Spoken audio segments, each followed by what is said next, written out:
Coming at you live and on demand from the heart of Europe, this is the most badass hockey podcast in all the known land. Ladies and gentlemen, I am Tommy C, and you're listening to Shot from the Point Live. This week on Shot from the Point, we're going to be going over both series, Chicago and Los Angeles, and the New York Rangers versus the Montreal Canadiens. But I have, not only is it a surprise broadcast, because we have to do it on Saturday, Jake couldn't make it. I have none other than point man, Mr. Boston Troy Cornin, correct?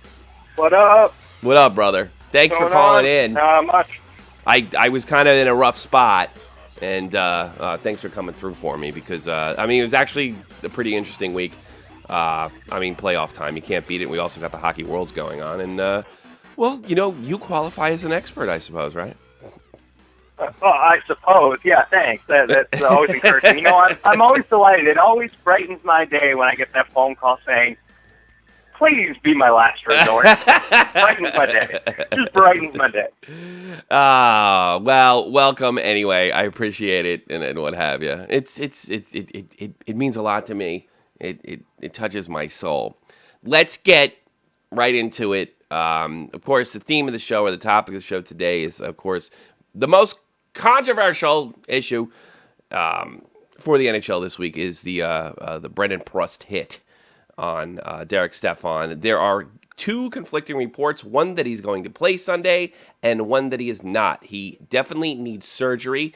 After evaluation after the game, the New York Rangers found out that Stepan had a broken jaw. I have a feeling I know what you're going to say, because it's exactly what Joe Cronin said.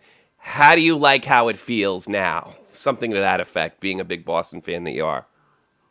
It sucks. It sucks sitting here watching all the other teams play, especially it's dirty Montreal. But hopefully now everyone else will learn to realize the pain that we've dealt with dealing with them. You've been getting 30 dives. You've been getting the bet of them in recent years. They finally got over on you. And something that Joe pointed out that I wanted to bring up to you, that it made him a little nervous that some of the things that the Bruins were engaging in, like the water bottle incident and things of that nature, that was stuff that was normally done to them, and they were kind of engaging in it, and it did end up leading to a loss, and that's what he feared.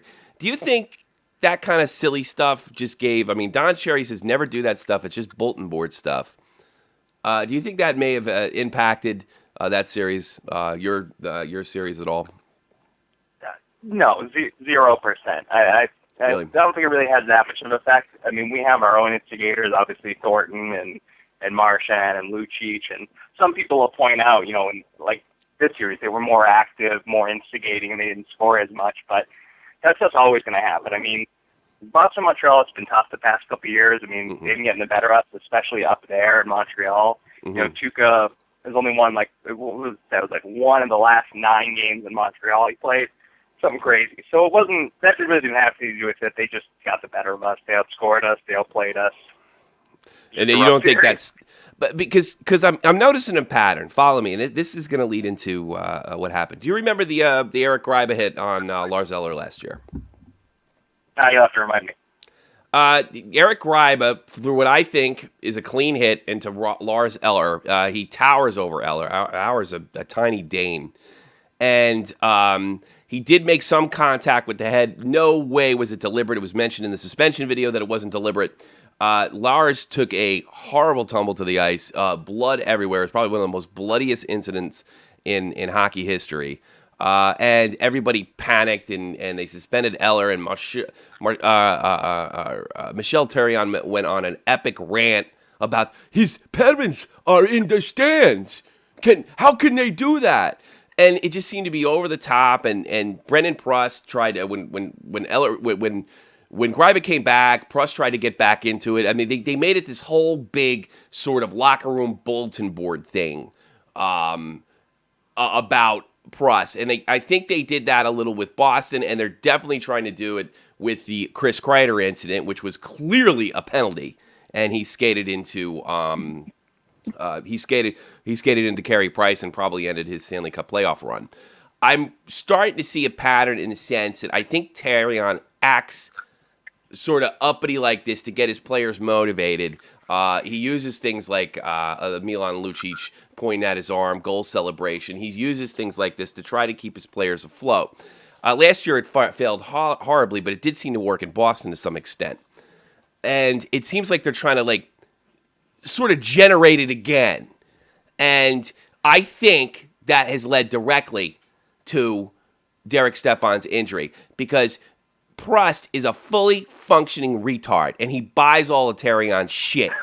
No, I do. I believe that, because he made a little. Look, Prust has had it on his mind.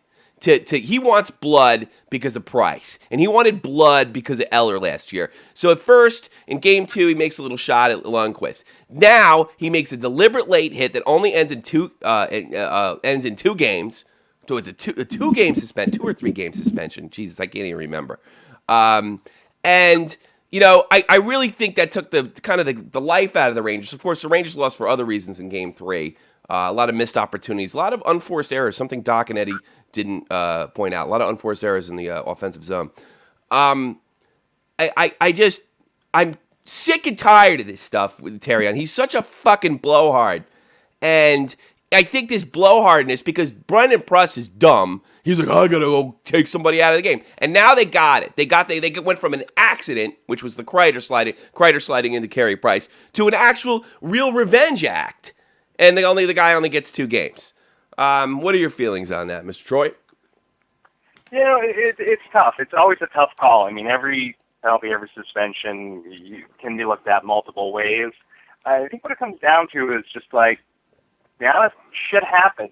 Yeah. I mean, it's pretty obvious Prust knew that was a late hit. I mean, he had a full second before. Oh, it had to be deliberate. He made the contact. So he knew it was deliberate. But here's the thing to keep in mind. Clearly, he wasn't aiming for the head. I don't think he was trying to take his head off. He was just trying to knock him down. Sure. That's what hockey is. It's a physical game about knocking people down. When they're out there working that hard and you see one of your own teammates get knocked around, sometimes it festers. You get people that are going to be retaliatory and whatnot. But I think what it comes down to so much is just plays that could go 50-50. I mean, it's entirely possible Prust makes contact with Stepan like that and Stepan gets knocked down and he's fine. And nothing else comes of it. No penalty, no suspension, nothing. Sure. It's just that sometimes when you're kind of a dick like that, things go the wrong way. Yeah, but, I think you're right. And I'm sure Prust didn't mean to, break his jaw or anything like that. But he did. He's been wanting revenge. And it's not like the healthy revenge. You mess with my guy and I'm going to defend him. I mean, it looks like I think I'm not saying he's looking to put him out, but he's definitely looking to hurt somebody. He was trying to start a problem with Henrik Lundqvist. It seems to be his job. That was somewhat his job when he was on the New York Rangers not 2 years ago. And I think a lot of the bullshit that Terrion's filling in his head, I think that actually led to a guy getting hurt. Nobody cared about the Price play. There was no pushing and shoving after that, after he went to the goaltender. Nobody was complaining. Actually, Montreal got away with a penalty by knocking Kreider down. If you ask me, it was a tripping call.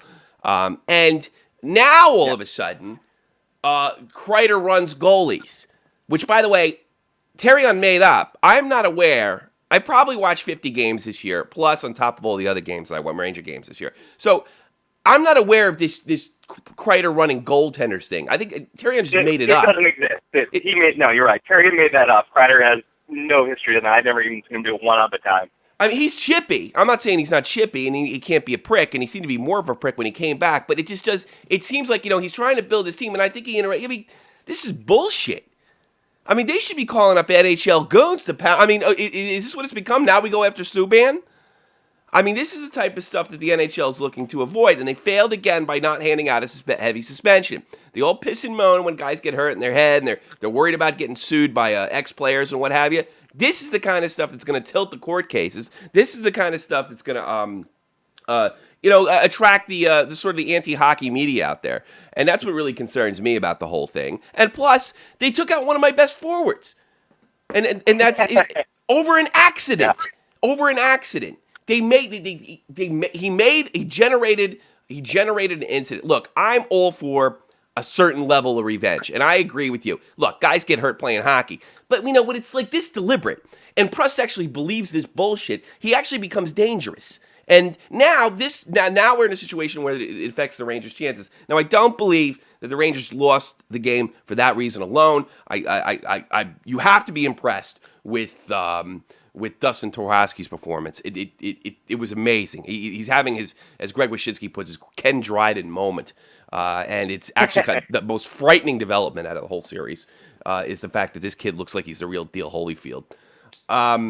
What do you think of Prust? Or I'm sorry, excuse me. What do you think of Tokarski? And what do you think of the Rangers' chances going here on out? Let's see. Going into the series, I said Rangers in 7 because I think Carey Price really has been a big part of that team. Without him, they still have a decent chance. I think obviously the meter goes in favor of the Rangers, though not as far as a lot of people think. Tokarski's been pretty good. The biggest reason they call him up, Terry was actually the one who said he really made the decision. They called him up because he has a history of winning. I don't know if you know this, but Tokarski, last year won the Calder Cup, which is the AHL championship. Sure. He won the International Juniors in 2009, and then in 2008 he won the CHL Memorial Cup. So he's a rookie technically still, but he's been around the block a few times. He's won 3 championships in the past. I think it's a good move. Budaj has actually never won a playoff game. He's always been the backup in Montreal when he was in Avalanche before. He's always played a couple games here and there. But overall, over Budaj's career in the playoffs, he's essentially 0-3. His save percentage is about .840, and goals against is about a 5. So it seems like it's a lot easier of a call than a lot of people are making it out to be. Even though he's younger, I say go with Tokarski. Well, he is a big prospect. He's been a touted prospect. How many rookie goaltenders have there been this year? Like 6 or 7? Well, he is a well-known prospect in Montreal, and I think that's a good thing to point out that this is not just like this. It's a huge call, and I think. But Terrion did have to make a big decision. Budaj is not a bad goalie, and he has been consistent. Yeah, he had a rough playoff game after a real uncomfortable situation with with losing Price, and he went with the younger kid, which I do think is a ballsy call. Maybe not as big as you, because of his resume so good. But even with all of that, and me being a high-touted a future star of the Montreal Canadiens, this is still pretty amazing. I don't want to undercut Tokarski's performance. He absolutely owned Martin St. Louis to my chagrin in the last game. Hot goalies tend to win the Stanley Cup, if you haven't noticed. I'm a little scared. The only thing that scared me, the Montreal's a lot weaker than I thought they were. I give them a little more credit. I don't think they're a very well-conditioned NHL team. PK Subban, where he is a hard checker, he does not get back fast enough, and they look tired a lot of the time, something that Pierre McGuire pointed out. I think this is a very beatable team. I think part of their problem is they went into this game waiting to play the Boston Bruins. And the Rangers are a much faster team than the Boston Bruins. Maybe not all around skill, but that's one area where the Bruins, I think they exceed. And I think Montreal went in to play the Bruins, and they got something else. And it's putting a very slow defense on their heels. Do you agree with that? Oh, definitely right about that. Definitely a quicker team. I mean, I think you're right about that. You say hot goalies. It's not just hot goalies. It's reliable more than anything else. Sure. I mean, look at most of the teams that have gotten eliminated. One of the things they have in common is goalie problems. Minnesota started 5 different goalies this year. Jeez. 5. And the best going in the playoffs was the rookie. Kepper was amazing. And then they have to fall back on Briz, and they get shit upon. But I mean, other teams, look at Tampa. Tampa gets swept. They look perfect coming in, and then fucking you got to do the backup goalie. It sucks. No, it is, including Breeze. That's the thing. I put a video of Breeze up there. I love this video. Have you heard this yet? Hold on. EA Sports. It's only a game. Why you have to be mad? Fucking love Breeze. It's only he is. No, you're right about that. It's all about the goalies. I mean, Minnesota's out. They couldn't figure it out. Tampa's out because they didn't have anybody. The Ducks. Philadelphia. Mason's down, they're out. The Ducks had goalie problems. I knew that series was over. Pretty with Hank. What's that?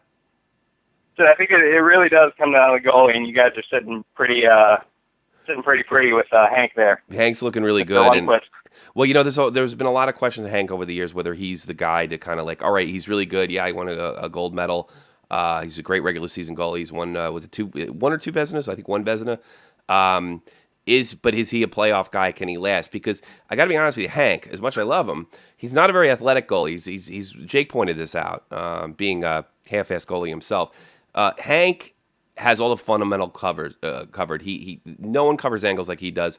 No one plays the position as scientifically, for lack of a better word, like he does. He makes up with some of his lack of athleticism with just being sort of a scientist out there. The way he plays his angles, he's just that good at it. He's doing that on top of showing some clutch performance, some real clutch stuff, and I do think that favors the Rangers. Is it fair to say that the team that wins Sunday will probably win the series? Because that's what I think. I think that yesterday might have been a turning point, and unless the Rangers adapt, they will lose the series. And if Montreal can capitalize over this bullshit, and we were not even bringing up the fact that we lost another forward in Daniel Carcillo. Are you familiar with that incident? Oh, yeah, he's a moron. If there's one thing you can never, ever do in any sport is hit the referee. Yeah, you can't. And they had to come down on it like they did. I would have liked Prust to get a few more games, and I understand the frustration that Carcillo had. You can't do that. You can't do that. And I don't care. I mean, this really hurts my team. I don't care. You cannot do that under any circumstances. And because they can't have a league. It can't be like freaking soccer where they can crowd the referee and intimidate them. These guys cannot be intimidated. And yes, it was maybe the worst officiated game I've seen in the last 20 years. I'm not exaggerating. I'm not just saying this because it was they lost control of that game in the first 5 minutes because of the Prust hit. Also, there was blown offsides calls for against Montreal. I saw that it was just a bad game. They had a bad night. I defend these guys. I'm not one of these blowhards that sit there and say he sucks. I defend these guys. I think they're the best in the business. I love our referees, but they had a horrible night. And that team should not be out in the ice for the rest of the playoffs. But Carcillo, doesn't matter. You're out. 10 games is pretty much a season suspension at this point in the game, too. So I think... If the Rangers make it to Game 7 of the Stanley Cup Finals, you'll see him again. But that's about it. With the way the Rangers do things... We do the 10 game, that's automatic. That's written in if you hit a ref. Or they're going to quote a physical force towards a linesman or something. So, yeah, you get the 10 games. What do you think of Prust getting just 2? I have a problem with it. I don't understand that. Why can't he get what because he's not a repeat offender. Why couldn't he get at least what Dopey got in Minnesota? Your pal, Matt Cook. You know, I just a douchebag. I actually looked it up. It's kind of weird. Prust got 2 games. The only times another suspension for interference has been called was in like the last 5 years. Was last year. Corey Perry got 4 games for his hit against the Wild. I forget who he knocked into the board, but the suspension. He got 4 games because the dude was hurt. Actually, look, 2 games is actually pretty fair when you look at the history of the last like 2 or 3 years. You think so? The only other kind of thing I would call that besides interference would be a check to the head, and he barely touched him. Like 89% of something like the checking from head penalties are only 3 games. There's a couple that you see go like 5, 6, but it's not really until you get the big repeat offenders like Ravi Torres and stuff you see double digits. Yeah. So 2 or 3 games seems pretty normal. And I told you, I don't think the hit was that bad. I don't think he was really aiming for Stepan. Yeah, but it was deliberate. I think the problem is it was deliberate. 2 or 3 would have been good. I think it's 2 or 3. I would have rather seen 5. I could have swallowed 3. I don't understand 2. I mean, look, we are arguing over numbers, but I think the biggest part of the problem is this guy was looking for blood, and he got it. He got his way. The goon got away with murder. He turned the series on its head. We lost a player for 10 games. Admittedly, it was his own fault, but it turned like Elaine Vigneault is not a coach to send a goon squad out there to take care of guys. He was forced to bring a guy like Dorsett in to take care of a guy like Prust. And I thought that's what the NHL doesn't want. So why not make the precedent now?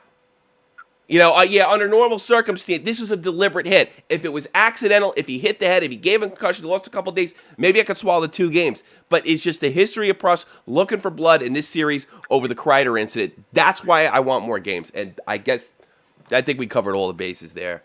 I mean, do you have it? Am I off here? Yeah, I mean, I don't want. Like at this point in the season, I think I'm pretty fair for the most part. But I am getting a little on the bias side at this point in the season, where I can smell Stanley from here. I don't know if that's going to happen or not, but I just Tell me if I'm off. It's going to be tough for anybody. I don't think it's a runaway for any of the teams at this point. Well, what about Chicago? I think Chicago has the easiest chance by far. Don't get me wrong. Yeah. But all right.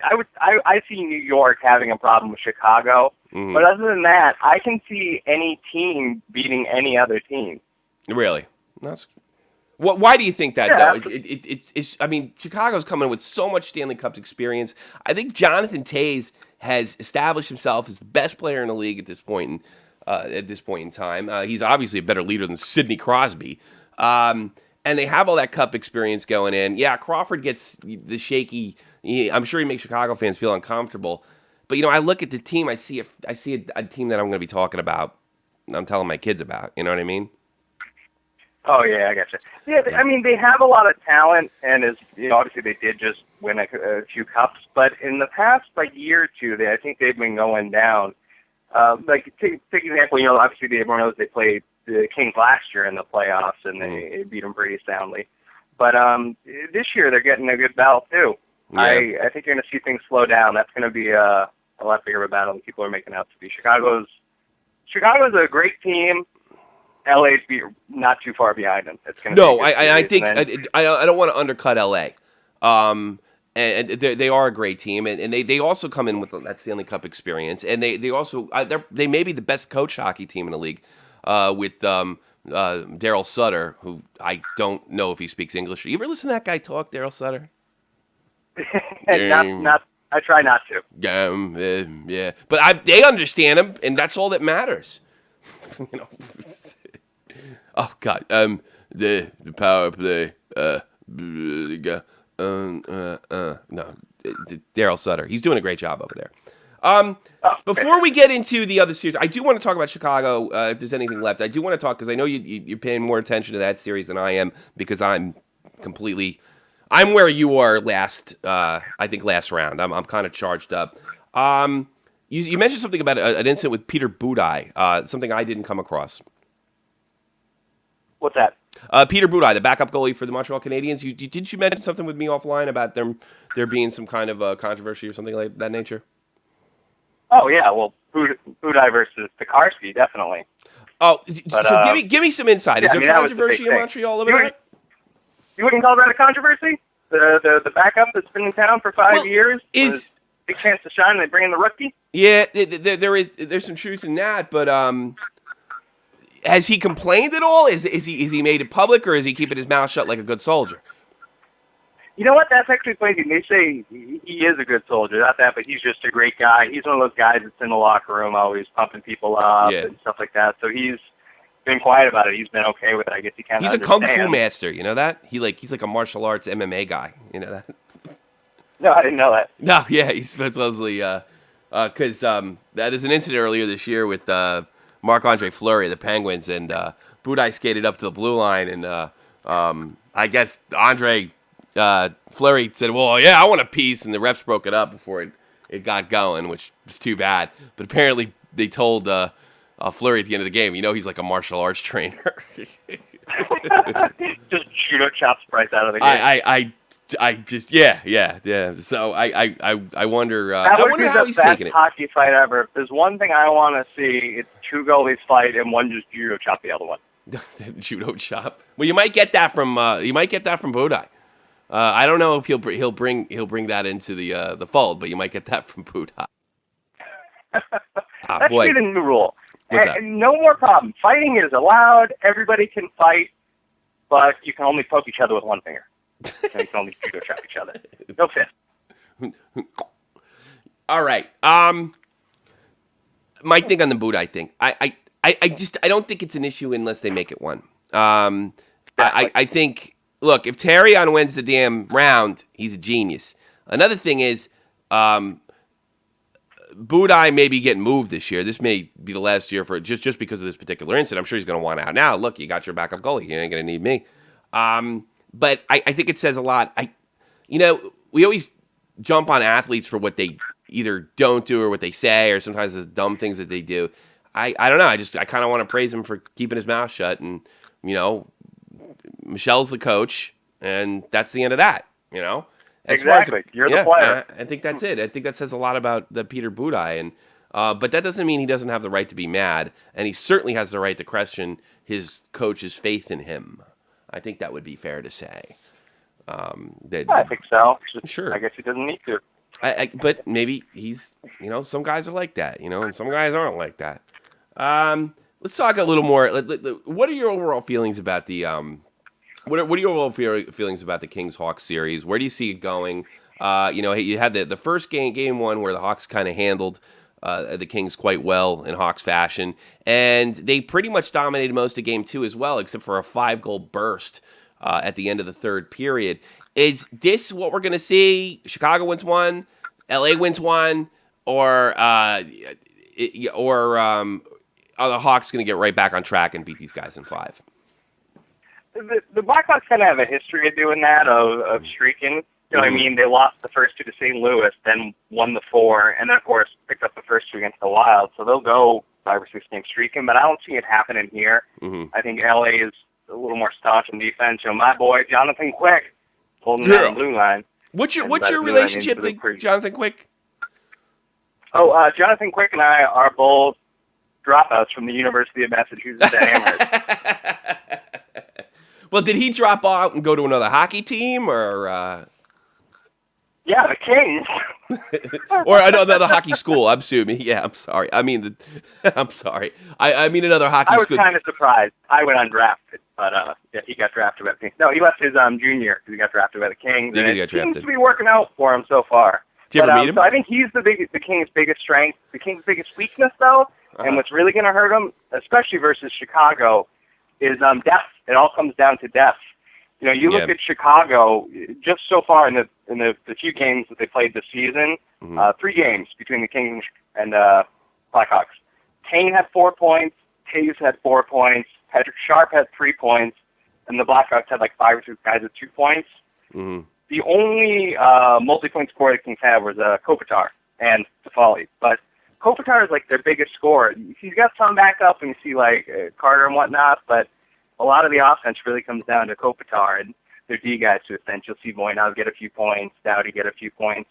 But that's one of the biggest threats Chicago is. It's just the depth they have. I mean, Kane, Taves, Hossa, Broly, Keith, Seabrook, all going to score points, and that's where it's going to be tough. That's where it's obviously comes down to the points and the goals. And that's so you're seeing Chicago overtake them. I mean, they're going to put up a fight, maybe drag it out to 6 or 7, but it's going to be a Chicago victory in the end. Yeah, I would say Chicago in 6 or 7 exactly. What are the towns? It's tough, but probably rooting for the Kings. Go Kings, go. Go Kings, go. Well, I feel a lot more comfortable going up against the Kings as a Ranger fan than I would the Blackhawks. But I don't think it matters. I think it's a miracle that they've gotten as far as they have. I think that miracle ends next round if they don't get through this round, because although I've been saying that every round, I don't. Well, it's going to end for everybody next round. Yeah, I suppose, but somebody's walking away happy, and somebody's calling Tuukka Rask and asking him how he cried how he got through it last year. So yeah, with the old 27 sec. Yeah, so I just flip it. I really don't disagree with you on anything you said on those series. But flip it back to the Rangers. Can the Rangers? You said something that you think anybody could beat anybody at any given time. Is it reasonable to foresee the New York Rangers picking up the Stanley Cup at the end of this? Sure, if you have mental instability issues. No, I mean, it's definitely possible. I think the Rangers, out of the 4 teams left, I would put them 3 or 4. I think the West definitely a stronger conference, but anything can happen. Maybe Taves and Kane skate into each other and each break each other's legs in a round for the next 3 months. You. So who knows? And that's the thing. The thing about hits, anything could go any way. I think as a New York fan, your chances are just slightly less than Boston winning this year, but you still got a chance. Yeah. Well, we got more of a chance in Boston now. Well, it's pretty close. Yeah. No, and so you're saying, and I don't mind you saying this. Don't worry, I hurt my fucking feelings. That the Rangers are probably the least likely to win the Cup out of the 4. I would say at this point, though, with the way the New York Montreal series has gone so far, Yeah. Montreal, I think you got the edge over Montreal. I see New York going to the Cup. Okay. Whether they beat whoever they meet is going to be to be seen, but I think you'll see New York in the Cup. Well, in fairness to New York, and we'll move on to the news after this, that's been the story for them each round. And, Philadelphia was rough, and, so of course we came back from a 3-1 lead with Pittsburgh. They seemed, and I hate to say it, after Martin St. Louis' mother's death, they seem to have come together as a team in ways that they couldn't or do during the regular season. And as we know, I mean, they made some moves at the trade deadline, kind of messing with the chemistry. I understand that was for business reasons and what have you. So now we have a united team, and maybe we're seeing their full potential. Maybe they are that good, but I got to be honest with you. I can't see it. It doesn't register with me. I can't see it. All right. You think when Tatarski made that save on St. Louis, he just went, he said owned. That's what he did. I just don't understand. I mean, this is so stupid, and I hate when fans do this. I don't understand when just roof that bitch. Just put. I'm definitely in that fan area now where I don't like to be normally. I like just roof it. Just put it on the top part. But big ups to Harsky. I mean, really, what an incredible. I'll tell you this. I don't critique players' skating or shooting ability since earlier this year when I started trying to learn how to ice skate. I have enough problems standing up. I'm not critiquing people shooting and skating anymore. You're absolutely 100% correct. Only a boy could score that goal. But it's just, it's getting to that point. I mean, who would have thought the Rangers could get this far after the start that they had? All right, let's start out with nobody. Nobody. Even me. Except, I don't know, a few guys I don't know, I think they're going to win the Cup. They just lost 5 in a row.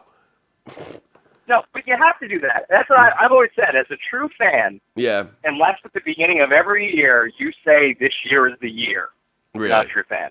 Really? I was convinced from whenever I had consciousness. I don't know, I'll say 1991. 91 to 2004, I was positive every single year the Red Sox were going to win the World Series. Every single year. And guess what? Next year, we're going to win the World Series. Really? And then the Bruins are going to win the Cup. But I'm not like that. I don't give a shit about, but I'm not whatever. like that. I've never been like that. I like to think, and I don't do it just to sound smart. I look at it and I was like, well, what would I do if I wasn't a fan of this team? And I'd say absolutely not. Let me ask you this, philosophically. If I offered you a bet right now, I bet you that the New York Rangers win the Stanley Cup. I'm saying they're going to win. You have to bet they're going to lose. I'll give you 10-1 odds. Take the bet. Yeah, probably. Oh, see, you're an asshole. Never bet against the home I want to team. win the money. I want to win the money. That's what I am. True fan, I'm a fan. You know, I'm a fan because I like the game and I want them to win. I don't know this true fan stuff. Yeah, right, 10-1. How do you watch Come on. the game? You can't. You're gonna root against them. I'm not gonna root against them. I hope we lose the cup. I know. I'm not gonna root against them, but I'm just gonna be like, if they win and I lose $100, then I gained a Stanley Cup and a good time. I'd probably blow that in a bar anyway. What do I care? But if they lose, then I'm a hockey genius. Never bet against the home team. What do the listeners think? You're schooling me on being a fan. All right. Thanks for the lesson, Coach. Here's Ilya Bryzgalov. EA Sports. It's only a game. Why you have to be mad? I don't know. It's only a game. Everybody lighten up. Why do you have to be mad? Why you have to be mad? Why? Because you suck. Jesus. Ilya, he wasn't seeing. I mean, Ilya was, playing pretty well towards the end there. I mean, he wasn't seeing a lot of shots, but he looked better than he had looked in the last 3 years towards the end in the playoffs there. And they wanted what's his name? How do I pronounce that guy's name and the goalie's name in Minnesota? Kemper. Kemper. Right. It's only a game. Why you have to be mad? I don't know. Well, you're gonna be mad next year when you don't have an NHL team. All right, we're gonna go over the last couple days in let's go to 6 because for some reason I'm gonna go last 6 days in hockey like we do every week. This is the part of the show where we talk about the news. And the first thing I have in the news: did you see the Ovechkin leg injury? Did you see the Ovechkin leg injury in the hockey worlds that is going on right now? I did not see that. I heard about it. Actually, it was a German player. The player was named Marcus Kink. And I was going to get Hitler. Yeah, thanks. Don't be getting in trouble. You get me in trouble with that shit. I live here, you know that, right? They did suspend him. I'm not terribly convinced it was a dirty hit. Try to get it up here if I can. They'll probably make me see a goddamn commercial before I do it. But no, I didn't think that the hit was terribly dirty. Let me put it on the big screen for you folks. Maybe I report, you decide. And Ovechkin's got it. I think what happened was he looks like he means to hit him in the chest, and Ovechkin with that speed, he kind of misjudged it and caught his knee. It was initially looked really bad. Ovechkin had to be carried off the ice. I think Kink was later suspended. I don't know if I'm gonna get that part of news now, but I don't know, looked like an accident, kind of like what we were talking about before. That's hockey. That's the way I feel about it. You didn't see it, so what do you care? Hockey happens. Hockey happens. It sure does. Hockey happens. Hockey happens. Hockey happens. So Ovi, I don't think he's played since either, has he? I don't think so, no. No, I don't think he's played, is it? But I heard the injury. So, the real controversy is in this is like, if you're an NHL, Char's played this in 2012 after being eliminated by the Washington Capitals. What do you feel about your players going over to play there? And how worried are you of big? I'm sure the NHL pooped their pants when they saw that. You know what? I'm kind of a weird person when it comes to this. I actually like international hockey almost more than the NHL. Oh, really? It was because it's different. I always like seeing something different. There's only so many times you can see the Bruins play the Canadiens. Mm-hmm. That's not true, but I'm going to continue on anyway. But no, it's different. I like seeing all the different teams. I like seeing the international play. It's different combinations of people. And it's on a level playing field. Like, this tournament's fun because it doesn't have all the NHL superstars. Yeah, and you got a lot of mixed bag out there. So it makes the game so much more interesting. You get to look at some play. Yeah, you're right. It does suck when your player gets hurt. I had Tavares in my fantasy roster, and then got hurt in the Olympics. Yeah, sure, that's right. No, I forgot about that. I can't imagine if I actually worked for the Islanders organization. I'd probably lose my mind. Out of your mind. Hey, Tavares may have been the difference between. It's very likely that he would have made the playoffs, and Tavares may have been the difference between maybe you finishing in second place this year in your fantasy. Well, not just me, but the Islanders took a nosedive when that happened too. But yeah, I can tell you the Capitals are going to rethink trying to talk. Going to try to talk Ovi into not going over there anymore. I'm sure because it sucks when you're the organization paying the guy millions of dollars and he gets hurt, not even working for you. Yeah. Ugh. Should they do it? Should they be allowed to do it? Not going to be good. Should they be allowed to do it? Because I agree with you. I love it, and I like the change. I love NHL hockey, but I like to see the other hockey too. And I watched the World Cup of Hockey in 1996. It was just like the Rangers winning the cup for me. And I really enjoy this stuff, but there are so-called NHL purists out there that said these guys they're under contract. They shouldn't be allowed to play for their country. What do you feel about that? I understand it. But you don't care. I wouldn't do it. No, and here's another reason why. Because we're saying, well, life happens too. Yeah. As much as it's rare when one of these people, like famous superstars. It happened twice this year, sure, because the Olympics, Tavares, and now Ovechkin got hurt now. But how often do players get hurt off the ice? How often do you see people that get hurt playing, I don't know, ping pong or something stupid? Sure. Whether they're playing hockey or whether they're just doing around their normal life, stuff happens. Yeah, getting drunk and falling down. That's happened before. It happened to Brian Leach and Mark Messier in 1993. You can get hurt walking. And I think, I don't know the stats, but I'm guessing off-ice injuries happen just as much as international hockey play injuries. You can't if not live your more so. life that way. I agree. Well, that seems like a good argument because I'm going to use it in the future. Mark Pavlich, Miracle on Ice gold medal sells for $262,000. What do you think of that? I think that sounds a little low. I mean, Yeah, you would well, think. actually, no, I guess that makes sense because in one sense, like that's like one of the greatest things you could ever own as a hockey fan, or American hockey fan anyway. But you have to think a gold medal. But then one thing I know from watching enough Pawn Stars is that one thing that affects the value is how many of something there.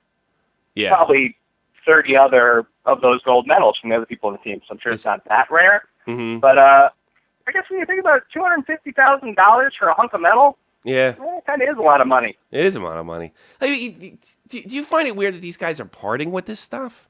I mean, that's pretty. I mean, God, I'd almost send it if I. They obviously need the money. I mean, Michael Ruzioni dumped his, I think one of his jerseys in his gold medal last year. I mean, do these guys really need the money that much? Or, I mean, they are a lot of these. Most of them didn't go to the NHL. I know. I don't think even Ruzioni even tempted to go to the NHL. But I mean, is there something like pride? I mean, God, don't you want to have that in your family? I don't know. Maybe they'll sell it when you're dead. I don't think it's one of those things where they were just like, well, I haven't really looked at my gold medal in a while. Let me sell it on eBay. I'm trying to remember. I remember when the first stroke he was starting to sell it. There's some kind of extenuating circumstances, like he or one of his famers or something needs like an operation, I think, or like part of it's going to charity too. I don't remember, but I think there's more to it. I don't think it was just he wanted to sell it just because he needed some extra cash. I think there was something more to it. The Blues Inc. Brian Elliott to 3-year extension. He's a goalie, isn't he? That's interesting considering they just brought in Ryan Miller over there. You think Miller? I guess I think that means that Miller's not going to stay with the Blues. That's not a good fit for him. No, I disagree. I think Elliott's probably happy being a backup for now. So you think this is just to sign a backup? That's interesting. Yeah, I'm sure if he was looking for a starting job, I mean, there's plenty of other places you could look. Yeah. Like Montreal for Toharski. Like they'll probably keep Miller and he'll be the backup. Yeah. Like you could play for Montreal, and back up Toharski, because that's what it looked like is going to be happening. Real easy. Calgary, or anywhere, really. Also, we touched on it a little before in the topic of the show. Carey Price is also out for the remainder of the conference final with a collision with Chris Kreider. A collision that was proved by instant replay was basically a blown tripping call by the referee, and the Montreal Canadiens have gone on to I don't know, make that their billboard thing. Their Milan Lucic thing. I don't know. I'm going to have you. And also, Marcus Kink I can confirm that Marcus Kink was suspended by the International Ice Hockey Federation. And well, actually, funny you should mention the Kreider thing again. I forgot to tell you, I was hanging out watching NHL Network the other day with Stevie Wonder. Blind thing with Stevie Wonder. And that play came up, and Stevie Wonder was just fucking outraged. He just goes, fucking no way! He hit him! I thought it was a trip! So he knew that was a trip. Yeah, I know. It's amazing how the French media and that retard Brendan Prust have bought into that. Now, he's a retard. It's weird. That's a call, though, that gets overlooked a lot. I mean, so many times you see contact like that happen when it's obvious when you watch the replay that it was indicated by a defender, pushing him into it. But that call gets overlooked a lot. That's one of those super touchy subjects. Like, anytime a goalie gets touched, just everybody freaks out. The refs are supposed to just do whatever they can to protect the goalies, which is a good thing, but that is a call that gets overlooked a lot. It is a call that gets overlooked a lot, but I'll give you another call that gets looked a lot when a guy's in a breakaway. And a lot of tapping goes on. I mean, it was a desperation play. I forget, did Prust make the play? I'm pretty sure Prust made the play. Whoever got their stick in there, which I can't remember, whoever got their stick in there, it was a tripping call. And the trip ended up running into the goalie. I don't know.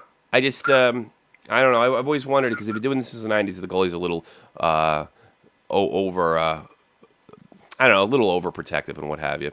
Let's move on. Yeah. Let's see if we got something. Don Cherry. Everybody thought Don Cherry dropped the F-bomb during Game 2 of Hockey Night in Canada. Can we just deal. stop for a second? I Sure. just want to declare my love for Don Cherry. Oh, me He too. is amazing. He's a wonderful man. I think a lot of commenters and a lot of the peasants don't really understand him. Plus, they get blind. People with weak eyes and weak stomachs get blinded by his coats and suits and shit. But he's great. He's just got a great analysis. If you can ever look back, he's definitely crazy. Don't get me wrong.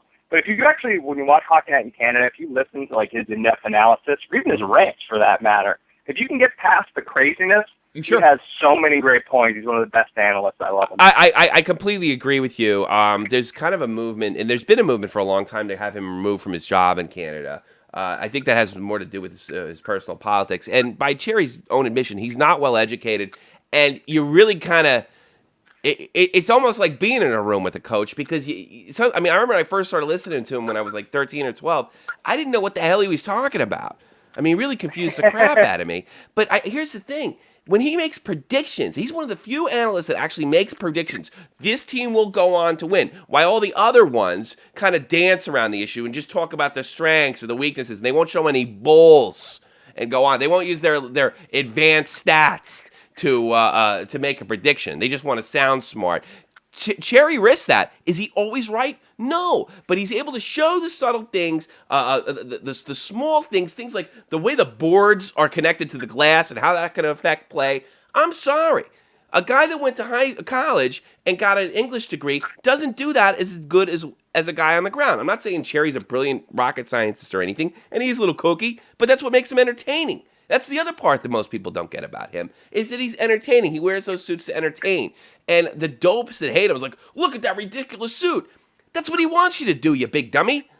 I love Don Cherry, and I think he's damn good, and he's still usually right. Does he have a few wacky opinions? Does he say some kind of off-color things about Europeans? Yeah. But, I mean, I'm sorry. When it comes down to predictions, he's normally right. And that's something. Look, if you knew so much about fucking hockey, go to Vegas and be a hockey bettor. I bet you won't do it. And I guarantee if you went over, if you played some kind of game like we are right now, I guarantee you wouldn't do that well against a guy like a Don Cherry. I don't know. That's the way I feel about that. I love Don Cherry. Never bet against the home team. No. He's a real man. Well, you know he's pulling for Montreal. Did that make you sick? He had a tie on the other night. The Montreal Canadiens tie. Because they were Canadian. Slightly in my mouth. Did you really? But they are. He's a Canadian boy. I mean, it'd be the same. Well, see, I don't feel that way about the American teams. I got to be honest with you. But there's only what 6 Canadian teams. So I mean, he's a Canada first guy, which I can appreciate. I like patriotism. So sure. That's what he's doing. Actually, he actually gave it to them a little bit too. All right, let's keep moving on with the news. What do we got? Yeah, sorry. What were you saying about Don Cherry before I rudely interrupted with Don Cherry? You said you love Don Cherry, and I said I really, really loved Don Cherry, and I think you came back with Don Cherry was great, and then I said something to the effect of he's the greatest, and that's where it went. Sounds good to me. Yeah, that's right. You love Don Cherry, I love Don Cherry, and a bunch of fucking self-righteous 30-something hipster pricks can eat their fucking heart out because he's the best, and that's it. Fuck him. Especially that jerk-off Greg Wyshynski. Oh, that Jersey asshole. Jim Benning was it Jim Benning? No, I don't think he's set there. I can't read that one. No, I'll get to that in a minute. Okay, there's rumors that Wayne Gretzky and maybe Doug McLean are heading to the Washington Capitals. How do you feel about Gretzky going there? Do you really think he belongs in the front? Maybe. I definitely don't think he should be a coach. But do you think that could improve things over there in Washington Capital land? I'm getting kind of surprised like that. I don't think Adam Oates is doing a horrible job. No. But, I mean, it'd be hard not to improve it. I mean, what are you going to have them come in last in the division? Probably not going to happen. I have an idea. I think, obviously, they're one of the teams that expects to not just be in the playoffs, but hopefully win at least 1 or 2 rounds every year. So it's a big disappointment that doesn't happen so many times in a row. Well, but hey, when a winning team like that doesn't win for long enough, time for a change. So hopefully things improve. Well, I agree with the change, but hopefully they hope they improve. I think this may be the same problem in Pittsburgh as well.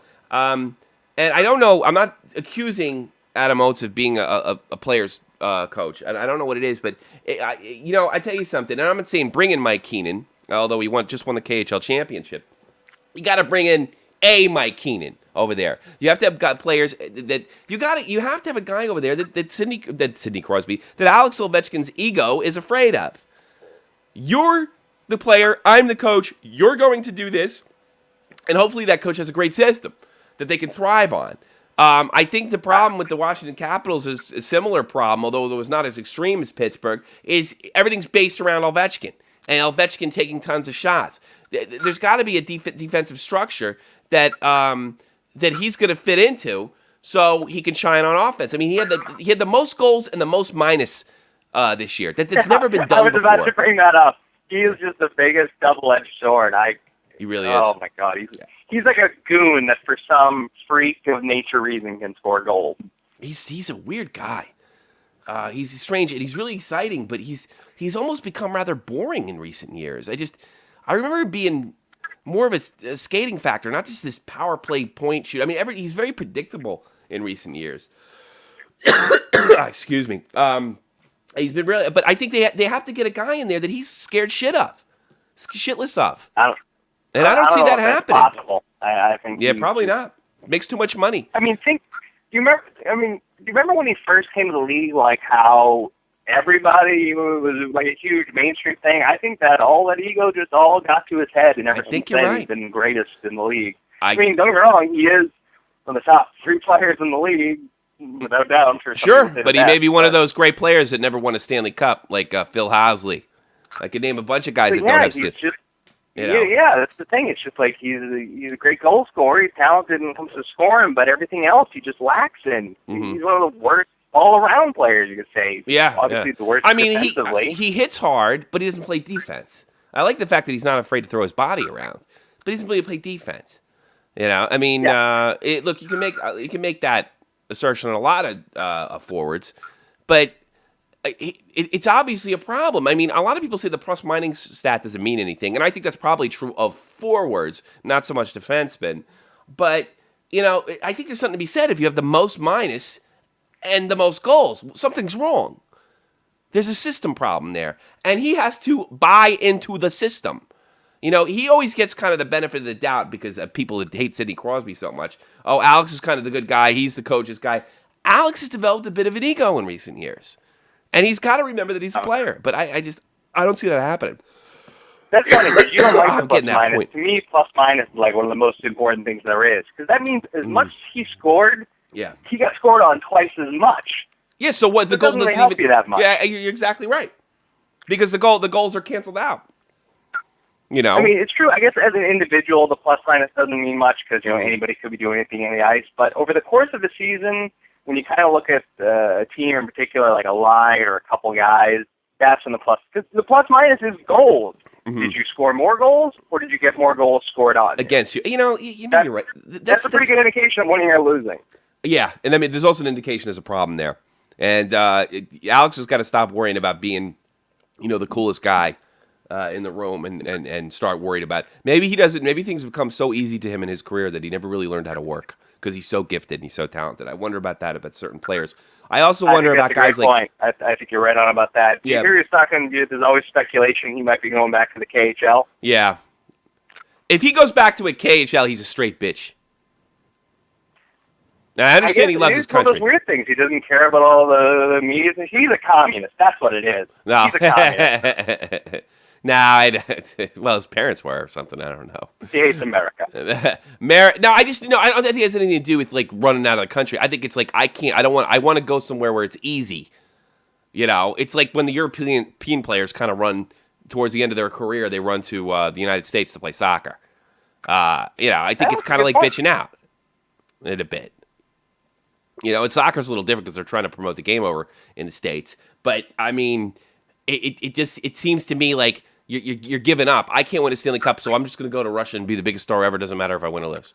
It's like that's not a champion, in my opinion. I root for champions, and I love Alex, and I want him to do well and stuff. But that's especially since I said he was the better player early on, and I think he was in the Sidney Crosby, Alex Ovechkin era. I think clearly Sidney Crosby is the better player of the two, and Jonathan Toews is more valuable than both of them. How about that? It all comes down to versus Satan. individual team. I think Ovi is a more talented and skilled player individually, one-on-one, but I think Crosby's so much better of a team player, and that has so much of a factor of it. My favorite guy, Patrice Bergeron, always making the right decision. Always. But one of the best plus-minuses in the... Well, actually, I think he has the best plus-minus the last 3 years. Best face-off record? Anyway, it's pretty close. But I think that's what comes down to. I think you're right. Ovi's not a big team player. He's got the big ego. Let me say this. If Washington doesn't find somebody that actually control him, do you think Washington would ever consider dealing him? I don't see how they can't. The only reason it would keep him is because he puts butts in the seats, but you never win the cup. I think if Washington's seriously about being competitive and they can't get him on some kind of program or some system and they can't bring some people around him, I mean, he doesn't have the depth and fairness around him that Crosby has. But maybe, or you just sit on him and hope he puts asses in the seats. And I guess the way his behavior is recently, maybe he's more comfortable with that. Or you deal him just because he's going to leave. He's 28 now, I think. He's not a kid anymore. So, I mean, we're getting to the second half of Alex Ovechkin quite soon. God, I'm coughing. Just make sure you write down this date with, because he'll get traded in, a year and a half. We'll have to remember this date. You're like, we predicted it. Shot from the point call, though, be getting traded a year and a half. I wouldn't be. I tell you something. It would be shocking, but I would not be terribly shocked if he was dealt this summer. Now, I think the odds are against it, but I could see the reasons why they would. You know what I mean? All right. Here, I'll do the big Don Cherry prediction. In time. Yeah. Eventually, Ovechkin goes to another team. That's gutsy. You heard it here, folks. Yeah, you heard it here. Ovechkin ends up on another team. You heard it here. Yeah, there it was. You got it. All right, I'm going to move on because something funny happened too. Miroslav Satan, remember him? Former Buffalo Sabre? Yeah, sure. Yeah, but Miroslav's a good mucker, good grinder, good player. I think was he from? Isn't that the same Satan who scored the game-winning goal in the Philadelphia-Boston Winter Classic a couple years back?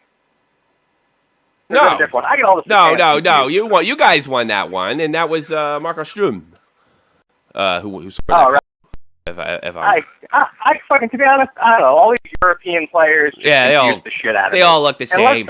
Unless they're American or Finnish, I don't know what's going on. You don't know what's going on. Because you were a man of Finnish descent. All right, here, take a look at this. This is a Miroslav Satan. Let me open up the page for. What the fuck? Why does that keep happening? All right, I gotta scroll down again like a moron because every time I open the page, it flips me to another part. Hey, now I'm way off. What the hell is going on here? God, I hate this. All right, there it is. Miroslav Satan. You might notice he spells his name Satan, as in Satan. And I said that he would be in a Devil uniform early in his career, but that never happened. He never actually got to play for the Devils. He calls it a career after Slovakia was eliminated from the Worlds at age 39. Satan has been cast away. You believe the guy's name's Satan? Pronounced Satan. Yeah, Satan. I think he said His name's Satan. Satan. Can you believe he was never a Devil? I would have got that jersey.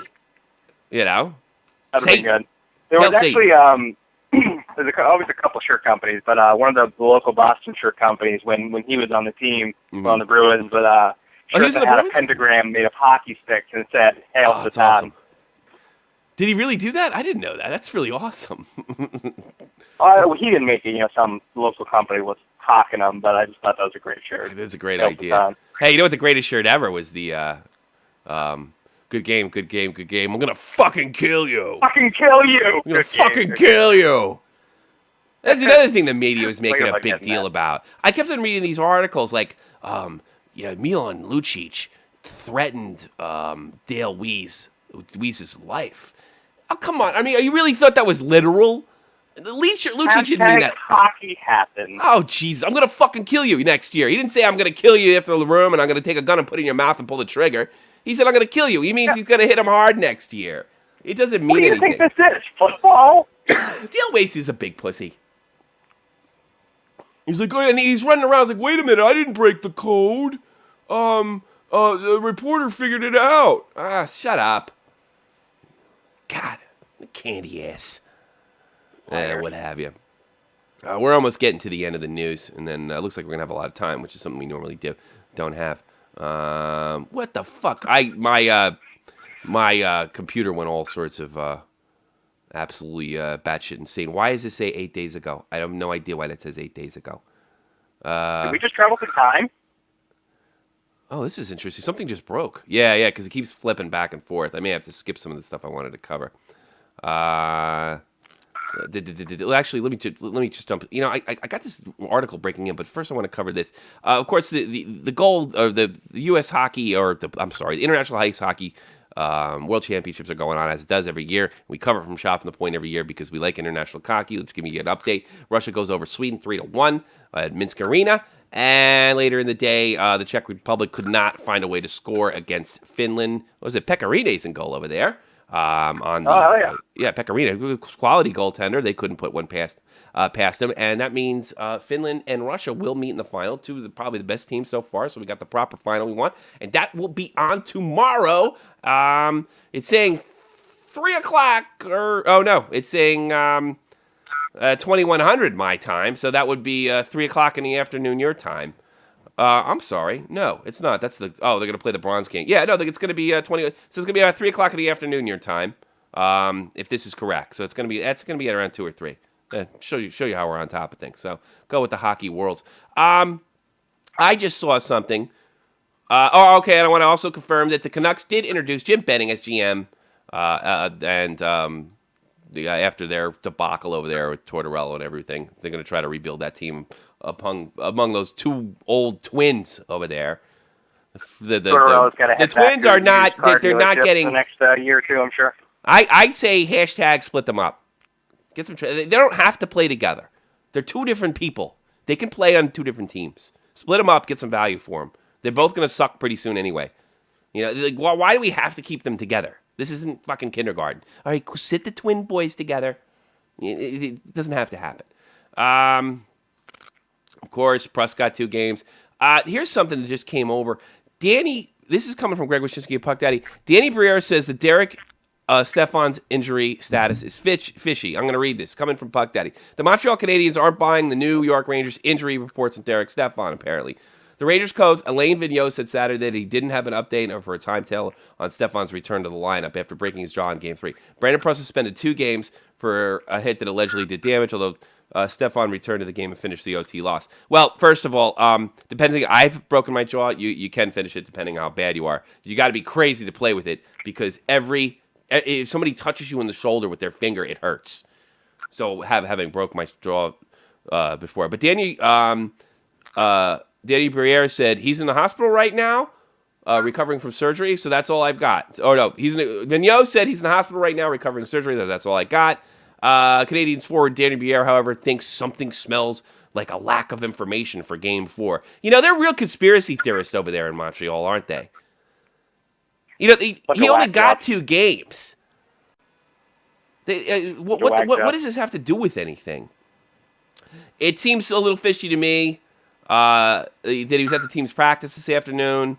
Briere's teammate Brendan Gallagher said he wouldn't be surprised if Stepan plays on Sunday. He got up and he was yapping and yelling after the play. It sounds like Briere and Gallagher both have attended the Recce Medical School for Amateur Injury Evaluation. So I guess they're trying to say he faked the injury to get him more time. Well, it didn't work.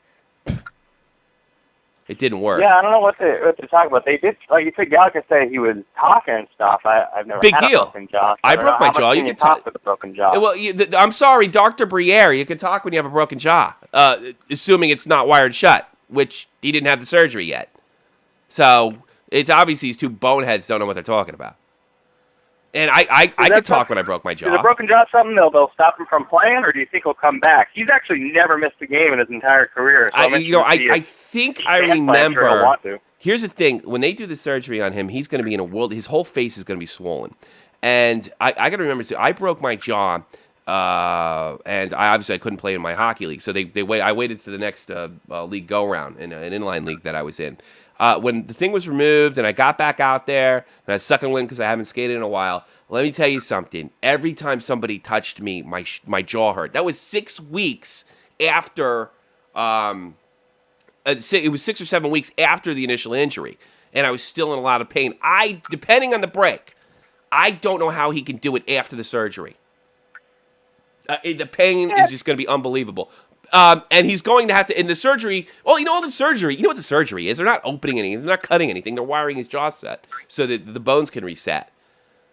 So, I mean, could he play with it? Yeah, I think it's been done before. Is it a good idea? No. Oh, hell yeah. Little bit of cortisone, couple smelling salts, good to go.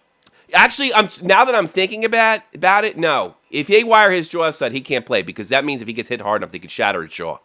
I mean, really shatter it. Because it's like wired tight shut. Your teeth could come out. I mean, it could be really ugly. Not to mention the agony you'd feel. I mean, should he do it if he can? They probably didn't wire it shut with the mouthpiece in there. You can't wire it shut. You could. Now that I'm thinking about it, you couldn't do it. I mean, you could do it. I'm not saying it's not physically possible, but it gets to that point. Is this smart? You know? Stupidest thing possible. Yeah. He's probably better off, like, look, what I would do is, if I were him and I wanted to play, I'd go to the doctor. It's like, look, how bad is it going to fuck up my life not to get to hold off on the surgery and finish the series or what have you? And if he says, maybe not, maybe little, you got to do your own risk management there. And don't sue the league in 20 years because your jaw's fucked up. That's my one request, Derek Stepan. Yeah. So, and I think that's what he'll do. And the thing is, Briere, while he was yapping, his face didn't fucking fall off. He didn't lose his voice box, of course. Danny Briere's an asshole. I really want to beat these bitches. I think the only guy rooting for the Rangers more than me is Joe Cronin. So you just can't, but you're different. You can't even stomach seeing them in the Eastern Conference Final. The Habs? Nah, I hate the Habs. I don't care about the Rangers. So, yeah, I would definitely want the Rangers to win. But if I had to pick a team out of the four left, I like LA. I'm an LA guy, man. All right. Team out west. I think that's the news. I told you the other day. In my opinion, I think the best series, I would love to see LA, New York. I think that would just be a weird series. You think that'd be cool? Good series. Yeah, I think the Rangers could maybe have a better chance than that, but I don't know. Big goal. I keep thinking of what Jake Link said last year during the playoffs when the Devils didn't make the playoffs. He kept saying, he goes, he said to me, he's like, you know what? He's like, I really don't get these Devil fans. They live for Ranger losses after the Devils make the playoffs. He said, here's what you want as a Devil fan. You want the Rangers to win. You want them to go all the way to the Game 7 of the Stanley Cup Final and fucking lose. That's even better. And I'm just, that's ringing in my head. And I bust Jake's balls on it because I've been able to get away with it in recent years. But I haven't in the 2000s and the late 90s. I couldn't have. I don't want to throw myself into this because I know I'm going to get a Jake Link ball busting. You know. But here's the counter argument. Here's my counter argument. Yeah. Here's why I want the Habs to lose as soon as possible. Yeah. Because I want them to just have zero joy as quickly as possible. You know, I was there as a Bruins fan. We went to Game 7 and lost. I don't even remember that. I black it out every now and then. But you're happy for a week and a half, and then you feel like shit. But I'd rather the Habs just feel like shit now and die. Okay, so you want to eliminate the possibility of being of Montreal joy right now. I guess that's what you're saying, right? Yeah, or we could just eliminate Montreal. But you know, the thing is with you guys in Boston, you're surrounded from people like Boston. Like when I grew up here, there was Islander fans and Flyer fans and Ranger fans, all in this like kind of small, most people per square mile area of New Jersey. So you don't have, like, you don't walk down the street and you don't say, ha, your Boston Bruins lost, ha, bitch, motherfucker. You know, you don't have that. In New Jersey, you go to school, like you go to high school or you go anywhere and say, hey, by the way, heard your Rangers lost, asshole. You know, you don't have that in Boston because you guys can all kind of commiserate together because nobody's going to drive down from Montreal to fucking bust your balls, which would probably be unsafe anyway. They didn't even speak the language. I'm sure they could. I'm sure they could spit out a "you suck." somewhere. All right, that's the news. Do you have anything personal to talk about, or questions for me? Or this is the part we never get to in recent shows. We don't ever have time to, because I was able to move through it under like Jake changing subjects 30 times. We usually talk about whatever's going on in our life or something interesting. Do you have anything? No, I literally have nothing. I have no roommate and no job. Thanks for reminding me. Yeah, let me ask you about the roommate. Let me ask you about the roommate thing, though. Has anybody even applied or anything? Because I know you're looking for a roommate, and I imagine to cover some of the costs. Yeah, I'll be good. Yeah, I got a couple of people. You do? You're going to be good there? How are you good? Because I know you don't want to, let's face it, you don't want to live with anybody else, do you? No, I wouldn't. I don't know. It's kind of weird. Like, I lived in an apartment by myself for 3 years before I moved here last year, about a year ago.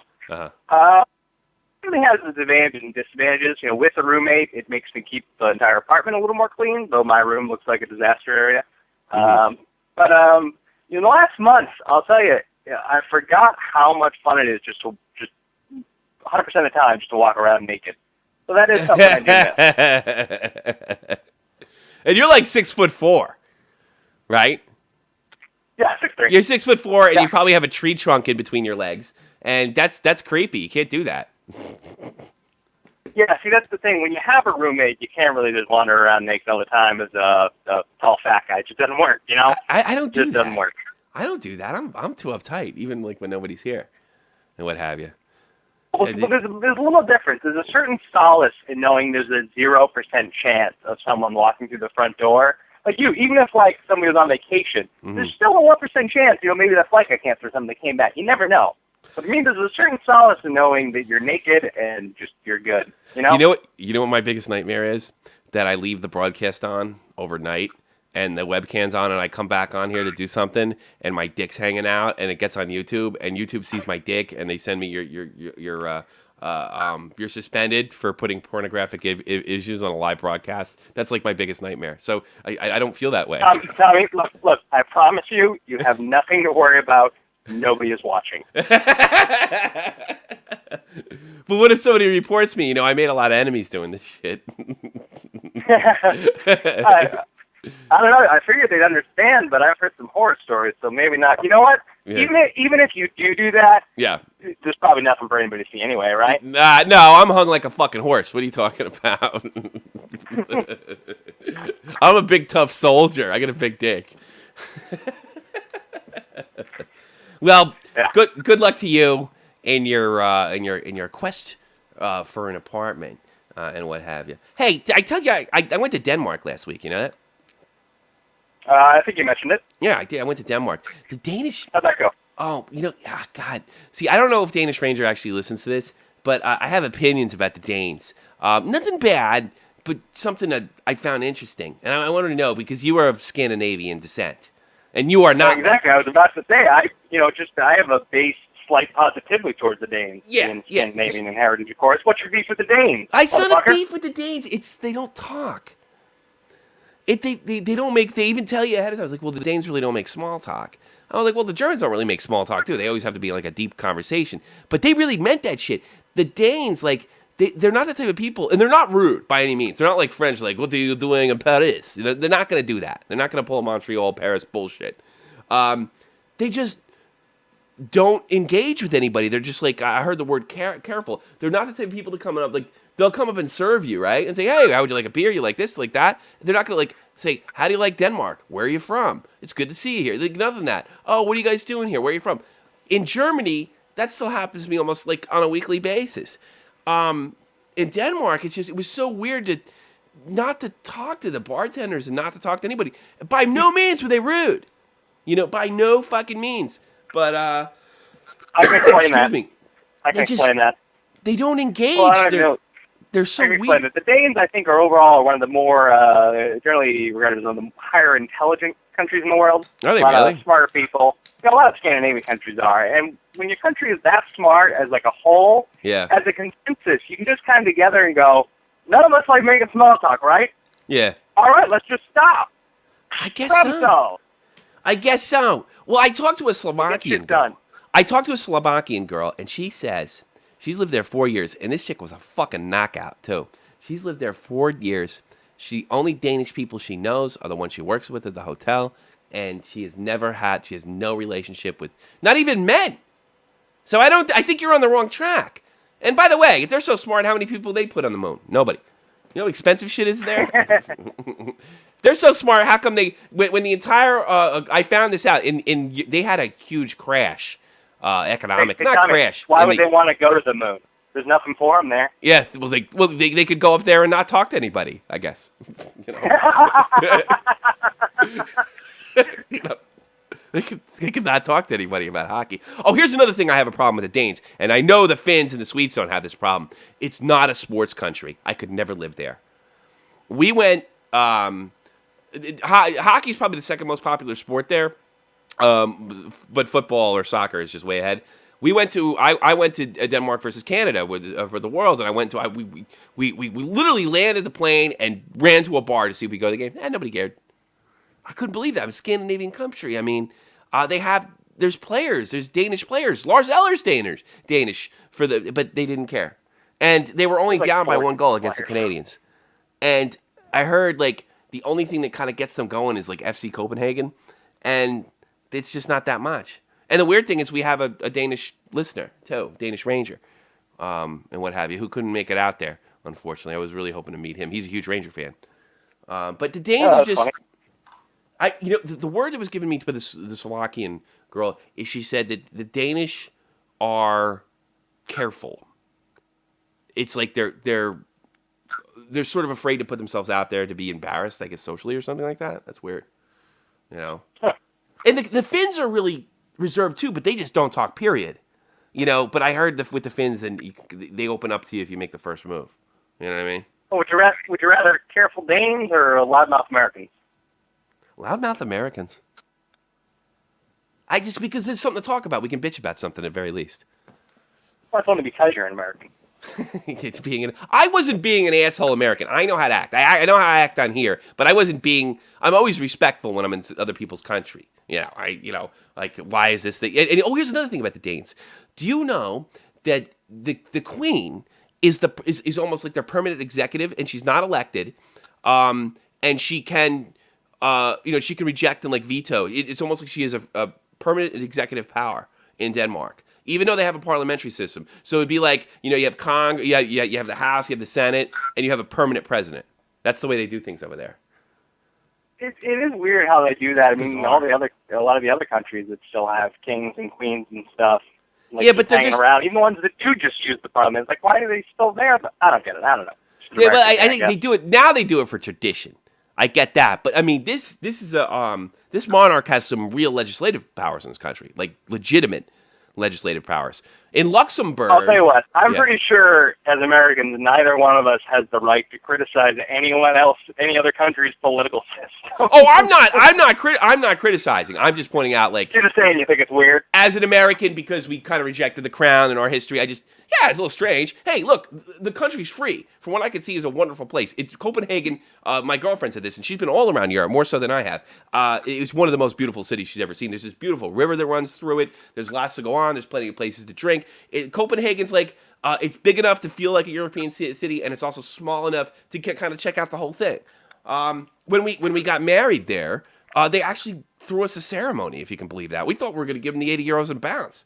They gave us a little ceremony, and I got to be honest with you, like, they had this, like, pre-planned thing to say to us in English, like, like the priest marries you, and I was kind of moved afterwards, like, that was really nice. By what they Googled. Yeah, I don't know, but you figure if they Googled it, it would suck. But it didn't suck. It was nice. It was like they said they started off like this. Sometimes love comes from nothing. But you can't keep love unless you have something. So there's something to build on, or something of that sense. It was very elegant, and the guy said it in like this British accent.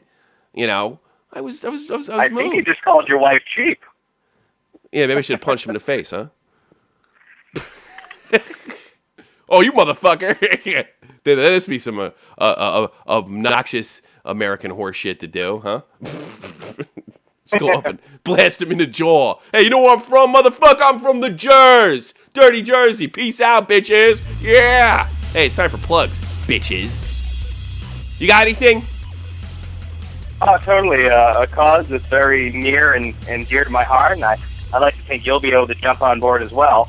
Oh, yeah. If any out there play NHL, EA's NHL Sports, doing the cover vote right now. Yeah. And my boy Bergie's actually losing, so I need everybody to tweet as much as possible using the hashtag NHL15 All two of my listeners. Bergeron.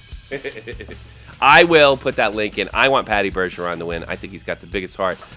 Joe Cronin talks about Timmy Thomas being kind of ripped off the year they won the Cup, probably because the things done in Vancouver. I don't know if the vote's fixed or not. I think more than likely it might be, because really, who cares? It's one of those things where, like, who cares if they're fixing it? It really doesn't matter, But I want Patty. Damn it. Yeah, you can. I would love to see Patty B. But I got to be honest with you. Is a Ranger still in it? Is what's his name still on the list? No, it's Bergeron versus Oshie and PK Subban versus Drew Doughty. Correct me if I'm wrong, but I don't think Ranger's ever been on the cover of EA Sports, except if you count '92, which had a picture of the Devils and the Islanders. Oh, excuse me, the Rangers and the Islanders, or the Rangers and the Devils. I think it was the first version for Xbox, or for Sega Genesis. Dan would be better to tell you. Dan has everyone ever made. I only have the last 4 years, so yeah. But everybody hashtag NHL15 Bergeron. You heard it. Him on the cover. Yeah, put him on the cover. He deserves it. I tell you something. Here's why you need to put. I'll tell you something. Here's why you need to put Patty B on the cover. Because Patty B, unlike Sidney Crosby and maybe even Alex Ovechkin, is really the proper. He's the guy that you want. He is the image of the NHL. He's what the NHL, in my opinion, what he should be. Hard work, doing all the little things right, leadership, courage under fire, clutch plays. That's Patty Bergeron. And that's what you should be voting for. You vote for Patty Bergeron. I'd like to see him on the cover. Even if you New York assholes that hate anything Boston, you can put a lot of vote, because he's a good man, and he deserves to be on there. And I agree with that. Selkie Award winner, finalist too. What's that? Yeah, a Selkie Award. Yeah, I mean, he might be. If he plays a little long, he might be putting and he plays the concussion syndrome too. He's tough. Patty Bergeron, what the NHL should be. Absolutely. Plays the game. Are you kidding me? He played a game with broken ribs and a broken collarbone and a punctured lung. You want to talk about fucking being a man? Be a man. Patty B. And he's French. He's French Canadian too. And a lot of Frenchies get a lot of crap for the stereotype. Not Patty Bergeron. He's beloved in Boston. Nope. Not Patty Bergeron. In fact, I think I'd punch somebody in the mouth if they said that. Some kind of horseshit about him like that. I would be very upset. All right, let me go through the plugs, and we're gonna end this. What have you? Do you like wrestling? Yeah, I like wrestling too.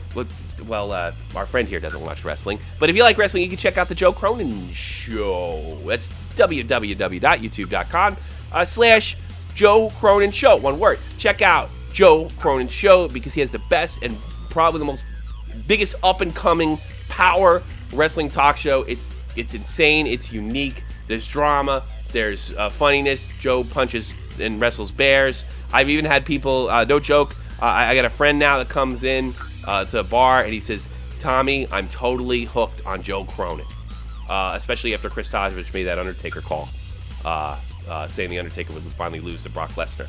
And he deducted correctly. But check out the Joe Cronin Show. 6,000 subs, lots of videos, lots of content, and a really interesting character. And a friend to the end to this show. Check out Joe Cronin. And also, if you subscribe to Joe Cronin Show, you can check out, where's my monetize this? Fuck. I don't even have my my ad for monetize this ready. Unbelievable. But if you check out Joe Cronin Show, what you can do is you listen to Monetize This, which is a really off the wall, wacky guy talk comedy show. Is that what you call it, Troy? You can even find me on there sometimes. Yeah, even Boston Troy comes on there to be a wise ass. As skillful as he is, you can see. Absolutely. Yeah, do that. Also, check out JohnFreemanMusic.com, JohnFreemanMusic.com, JohnFreemanMusic.com. John Freeman is the official musician of the Shot from the Point program and this channel and others. And he does great work, and we really appreciate everything you do. Help John move out of his goddamn basement. Go to JohnFreemanMusic.com. And that's just all I got. Oh, actually, I do. I think I do got something out. So if you like what you hear, and we put videos and things of that nature, I would hope that you would go to YouTube and subscribe. Look below. Click the subscribe button. We also can find us on Google+. We also have our own Facebook site, Chop and Point and Other Crap. Just freaking write Chop and the Point. It'll autocomplete. And you catch me on Twitter, Tommy C SFTP, and you can check Troy with all his wise ass comments. And I think, what do? You do contests on there or something like that? Yeah. There's a game show on Comedy Central called At Midnight. Some of the sites at midnight to do little I always see you writing like answers. So I'm on there a lot. But yeah, everybody can follow me on Twitter at I need a 1-up because I really do need to get a life. Yeah. But I need a 1-up and hashtag NHL15 Bergeron. That's all I got. Hey, let me ask you something. Are you getting? You're not getting Xbox One, right? Here's another Don Cherry for you. I predict I will buy the Xbox One in holiday 2015 with the Halo 5 Special Edition console. No kidding. You think you're gonna have it all?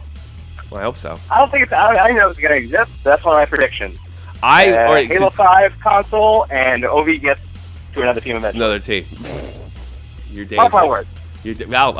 I'm there for you. And remember, this stuff gets encoded immediately as soon as it's on YouTube. One more thing about that. I got to tell you, I'm not, under no circumstances. I don't think I'm going to be getting. I think I'm sticking with Xbox 360. I can't afford it. And I'm not even sure if I should get a German version. Do I get a German one? Do I try to sneak back on the military base and hope somebody gives me an American version? I don't know what to do.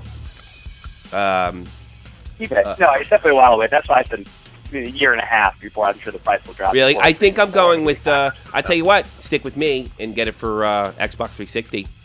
I tell you what, we're still in the same spot come September, me and you, and I get a job and you don't, I'll send you some dough to pick up that so we can continue to play on 360 though. I'm not going to play for the other one. That's expensive. But if you get your shit together before then, you're on your own. But maybe I'll help you out so we can continue our NHL parade. Because you know what, like it or not, that's a big part of the hockey community. That's just like how Joe promised to take me to a Bruins game 3 years ago, and here I am, stood up, jilted 3 years ago. If I get a job going in September, and you don't have any prospects to get a new Xbox, I will buy your NHL. You'll buy me an Xbox? What? No, of course not. I'm gonna buy myself an Xbox before you, goopy. And I might even have to buy you a T-shirt after the game's over too. So who knows? Which you better take pictures with yourself with. What? You never know. You could still win it. All right. I think I've had it. And but you know what? I think we should. Yeah, let's get the fuck out of here because it's a fucking great show, and I want to thank you for being on it. You know what I mean? Are you kidding me? I thought I was horrible, but I guess Are you kidding me? I am great. Are you kidding me? I'm You were awesome. fucking great. We had like a real. It sounded like a real fucking talk show. I thought you were fantastic. You're funny and you were engaged and you weren't changing subjects. Like, hey, did you hear Steve got drunk at Fridays the other day? I didn't have any of that. You got hammered the other day. Oh, yeah. That's what I have to deal with my my other man lover, my bromance with legendary. I'm not a man lover. I'm a man user. Oh, well, yeah, you psychopath. You mean person. All right, and thanks everybody. This is a Shot from the Point production. Shot from the Point Live. Please subscribe right now. Get us on Facebook. Let us know. Join our community. It's a lot of fun. We have a lot of nice people like Troy and what have you. And nobody does it quite like we do. Nobody does a show or talk show quite like this. So see you next week. And we'll let you know over times on Shot from the Point and Other Crap Facebook website. Peace.